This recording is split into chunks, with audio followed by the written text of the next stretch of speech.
हमारे उद्योगों में जिसका प्रभार मुझे मिला है, सूक्ष्म लघु और मध्यम उद्योग,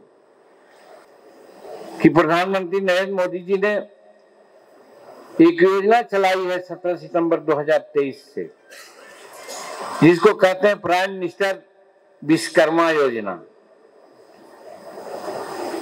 ये योजना उसके लिए है जिसके लिए हम लोग ध्यान नहीं देते हैं, जबकि ध्यान देना बहुत जरूरी है और पहले ध्यान दिया जाता था, हम उसके ओर मुखातिब होते थे तो हमारा हर तरह से कल्याण होता था। लेकिन आज नहीं देखते। कैसे? रास्ते पे जा रहे होंगे आप, हम लोग तो जाते हैं गांव घर में, हम मिनिस्टर रहे, चीफ मिनिस्टर रहे, गांव से मेरा ताल्लुकात रहा है, तो सड़क के किनारे अम्ब्रेला होता है, जिसको छाता कहते हैं, उसको डंडा से गाड़ करके उसके शेडो में वो जूता सीता रहता है, चप्पल सीता रहता है। अब सोच सकते हैं कि दिन में उसकी कितनी कमाई होती है। उसके प्रति किसी का ध्यान नहीं था। आप देखते होंगे, आप बाल बनाते हैं, शेविंग करते हैं, हजामत बनाते हैं, तो आज कहां कहां जाते हैं, कितना बड़ा बड़ा क्या न खुला हुआ है। लेकिन रास्ते पर बैठ करके, किसी कोने में बैठ करके जमीन पर शेविंग करना या बाल बनाना देखते होंगे तो बहुत लोगों का ध्यान नहीं जाता होगा। लेकिन हमारे प्रधानमंत्री का ध्यान वहां गया है। गांव घर में आज हम लोग कपड़ा धोते हैं, यहाँ ग्लैमर है और क्या क्या है, लेकिन हमारे सब गांव घर में आज भी जो हमारे वाशरमैन होते हैं, आते हैं 8 दिन पर और कपड़ा ले जाते हैं, धोते हैं, उनकी कमाई क्या है? आज यहाँ 200 रुपया, 150 रुपया, 300 रुपया, 500 रुपया तक की धुलाई कपड़ा के लिए देते हैं हम लोग। लेकिन गांव में आज भी 10 रुपया या 20 रुपया से फाजिल धुलाई नहीं दिया जाता है। उस पर ध्यान किसी का नहीं था। हमारे सिलाई, जो कपड़ा हम लोग पहनते हैं, आज जाते हैं हम लोग तो ये बंडी है, इसको सिलाते हैं तो इसमें 300 रुपया, 400 रुपया लेता है। और वहां देखते हैं कि हमारी बेटियां, हमारे बहू और लोग बैठ करके स्विंग मशीन चलाते हैं हाथ से या पैर से, और एक कपड़ा जो यहाँ 200-300 में लोग बनाते हैं, सीते हैं, वो 10-20 रुपया में सिलाई होती है। इस पर किसी का ध्यान नहीं गया था। इन्हीं सब बातों को देखते हुए प्राइम मिनिस्टर ने प्राइम मिनिस्टर विश्वकर्मा योजना बनाया, चालू किया। टारगेट दिया है कि 5 साल में हम 30 लाख लोगों को नियोजित करेंगे उसमें, और 18 ट्रेड है, कोपलर है, बिल्डर है, टर्नल है, क्या क्या है, गारलैंड बनाने वाले हैं और थोड़ा कपड़ा बनाने वाले हैं। ये सब ट्रेड पर किसी का ध्यान नहीं गया था। उसके लिए हम लोग उसको 2 पोर्टल बनाए हैं। एक उद्यम पोर्टल है, एक उद्यम असिस्ट पोर्टल है। उसमें रजिस्ट्रेशन कराते हैं और रजिस्ट्रेशन कराने के उपरांत हम उनको कुछ दिन का ट्रेनिंग देते हैं, और ट्रेनिंग देने के बाद उनको 15,000 रुपया हम देते हैं कि जाओ तुम अपना काम शुरू करो। आप समझ सकते हैं कि जो सड़क किनारे बैठ करके चमड़ा सीता है, उसको 15,000 रुपया मिल जाएगा तो कितना खुश होगा वो, और अपना ऑपरेटस इन्हांस करेगा और वो अपने कमाई को कुछ और आगे करेगा। इसी तरह से सभी ट्रेड में 15,000 रुपया देते हैं, और अगर उससे आगे बढ़ता है, काम करना चाहता है, तो फिर आगे जाकर के उसको हम 1 लाख रुपया तक देते हैं कि तुम कुछ और करो। तो इस तरह से सूक्ष्म उद्योगों का बढ़ावा देकर के हमारे प्रधानमंत्री जी ने, जो हमारा बच्चे लोग अनियोजित हैं, उसका नियोजन की बात उन्होंने किया है।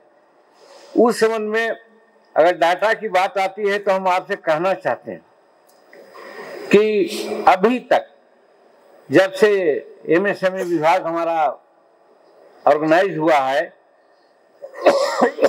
तब से आज तक हम लोग 22 करोड़ 92 लाख को रोजगार दे चुके हैं और 6 करोड़ समथिंग का रजिस्ट्रेशन करा लिया है। माने 28-29 करोड़ लोगों को हम 2016 से आज तक नियोजन देने की स्थिति में आ गए हैं। अब जोड़ सकते हैं इतना मास स्केल पर कैसे नियोजन मिल सकता है, कहां दे सकते हैं, तो आज यहां पर मिल रहा है। और अभी हमारे अध्यक्ष महोदय ने कहा, ठीक ही कहा, कि हमारा जो एमएसएमई है उसका जीडीपी में 30.1% योगदान अभी है भारत के इकोनॉमी में। 30.1% वो योगदान है। आप कह सकते हैं कि हमारा क्या योगदान है। खेती के बाद सबसे ज्यादा रोजगार देने वाला और जीडीपी में योगदान देने वाला हमारा एमएसएमई विभाग है। और मैन्युफैक्चरिंग में जिसकी चर्चा आप कर रहे थे, अभी हम 35.4% मैन्युफैक्चरिंग में योगदान देते हैं। हमारा उद्देश्य है कि हम 50% तक जाएं। तो उसी प्रकार एक्सपोर्ट की बात आप कह रहे थे, हम लोग की मानना है, जो छोटा सा नॉलेज हम लोग का है, जिसमें समझते हैं कि जो देश एक्सपोर्ट करता है वो देश समृद्ध माना जाता है और जो देश इंपोर्ट करता है, लेता है, वो गरीब माना जाता है। तो हमारा एमएसएमई ही है जो 45.73% एक्सपोर्ट हम करते हैं एमएसएमई विभाग से। तो आप जोड़ सकते हैं कि हमारा एमएसएमई विभाग का क्या योगदान है और क्या करना चाहते हैं हमारा प्राइम मिनिस्टर। और उस संबंध में आप लोग जो बिल भारत एक्सपो 2025 में एमएसएमई के क्षेत्र में नई ऊंचाई पर ले जाने के लिए एक महत्वपूर्ण मंच उपलब्ध कराने के लिए IIA को हम बधाई देते हैं। इसके लिए आप लोग आज यहाँ पर जुटे हैं, आप सोच रहे हैं कि कैसे इसको आगे बढ़ावें।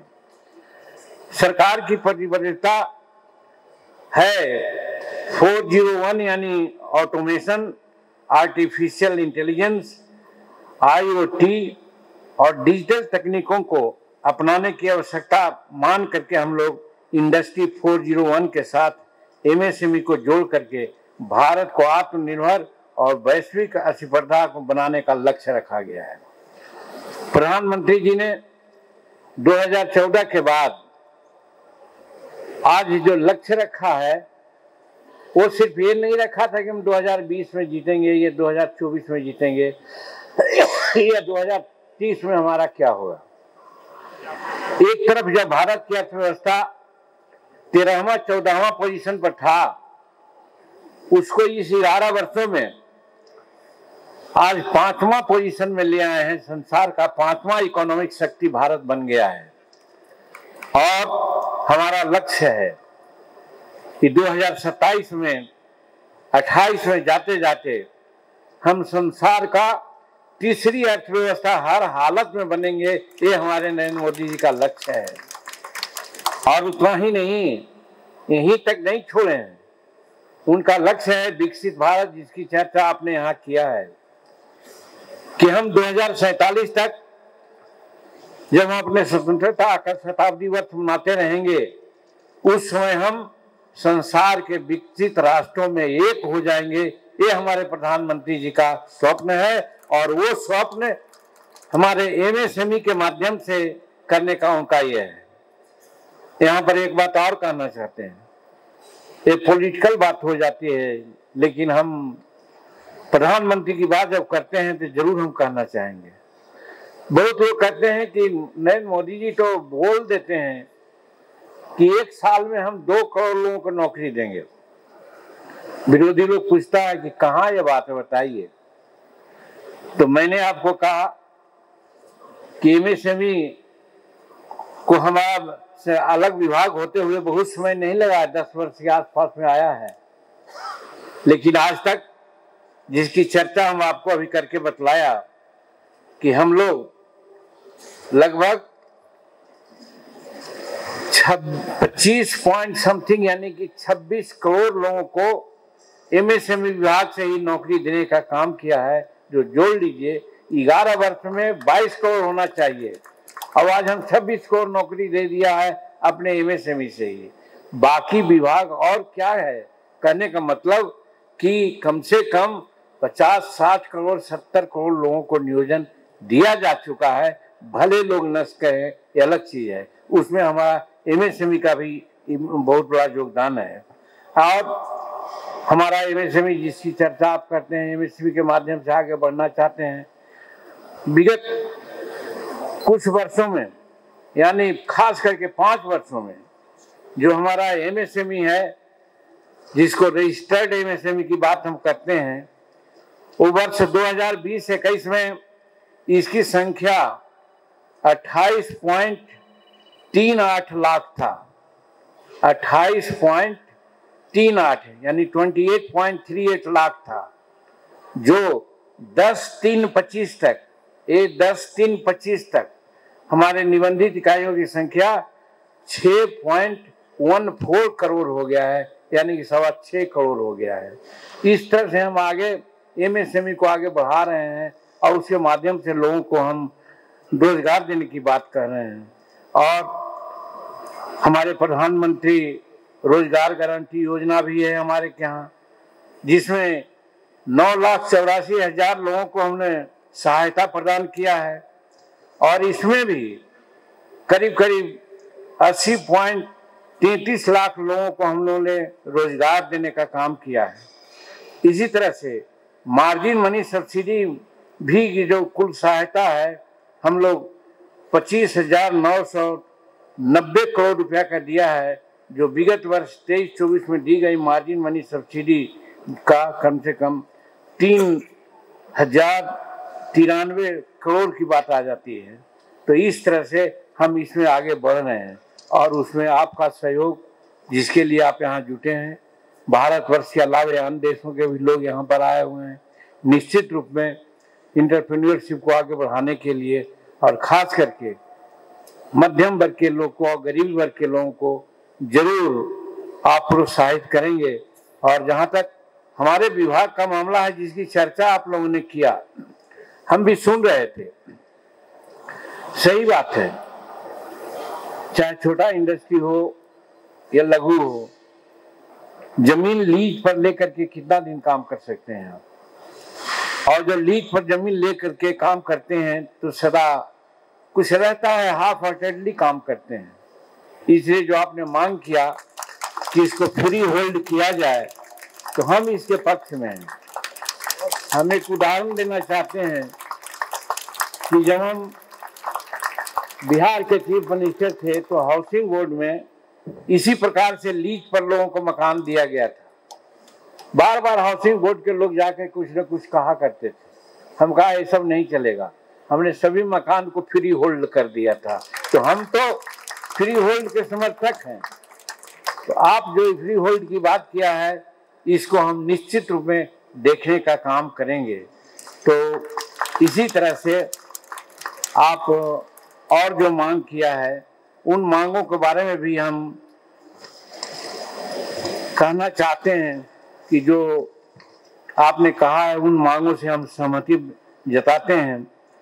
ये जो आपने कहा कि नेशनल एमएसएमई पॉलिसी 22 में बनी थी और अभी तक उसमें कोई सुधार या कोई आगे और नहीं बढ़ा है, इस चीज को भी हम जल्द से ही जल्द, हमारा नेशनल एमएसएमई पॉलिसी 2022 है, उसको अद्यतन करने के लिए हम प्रयास करेंगे। ये भी आप लोगों को हम कहना चाहते हैं।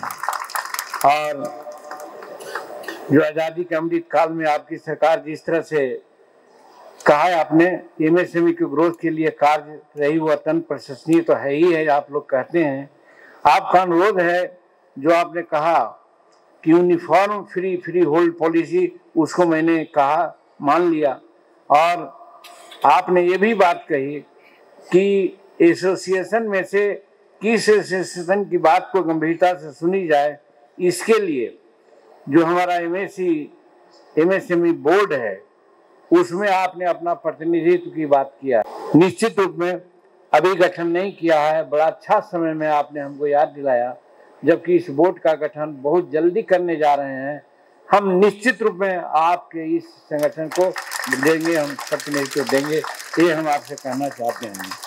तो इस तरह से जो आपने बातें यहाँ की है, उन सब बातों के प्रति हम सहमति जताते हैं।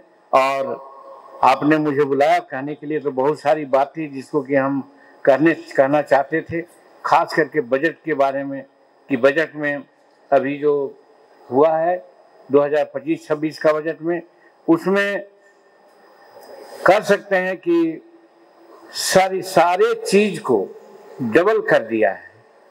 यानी उपकरण में निवेश की अधिकतम सीमा 25 करोड़ तथा टर्नओवर 100 करोड़, जो पुरानी परिभाषा में मात्र 10 करोड़ था और 50 करोड़ था, यानी हम उसको दुगना कर दिया है।